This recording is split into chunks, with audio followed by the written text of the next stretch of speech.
Hey traders, it's Danielle and I'm coming to you today with a new setup in OKLO.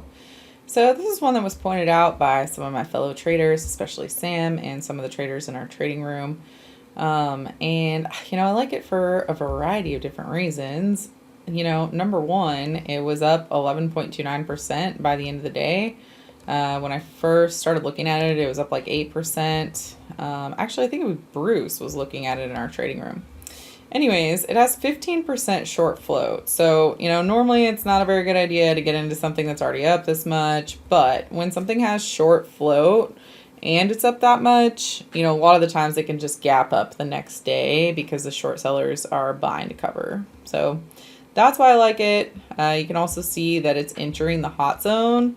The hot zone is going to be the pre-earnings time frame where tickers are likely to take off, and you can see that implied volatility is likely to increase before that report. It doesn't always happen perfectly. I mean, last quarter you can see that it was kind of flat, but that's because it had increased previously because of this big down move.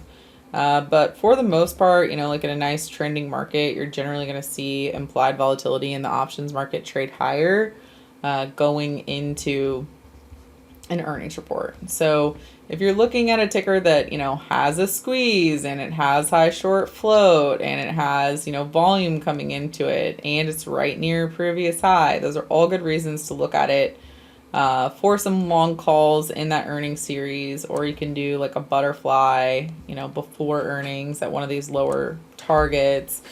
There's a variety of different things that you can do with it. So I like that one. I set up the trades in the master in the trade room today. And then also there's SMR. So this one, similar kind of thing. We have a squeeze.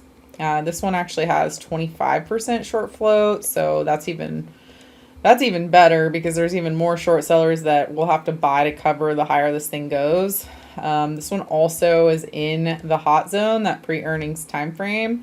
And you can also see that there's this earnings report where we had a rally going into earnings, a big gap up after earnings, just continued going after that earnings report. So then, what can happen is the short sellers, they get nervous. They're like, oh man, look at what happened last quarter before and after earnings. Do I really want to hold this through another earnings report?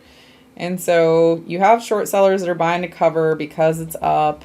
And then you also have, retail traders and buyers coming in saying, hey, like if this thing breaks out above here, it's going to go. So we're trading these ones in the master in the trade room. If you want to join us, you can click on the link below.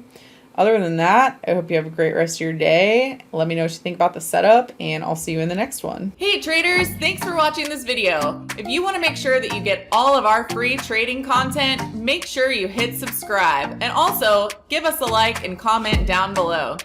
If you want to learn more about us and if you want to join us for live trading in real markets with real money, make sure you go to simplertrading.com where you can join us for more info. Thank you very much and have a great day.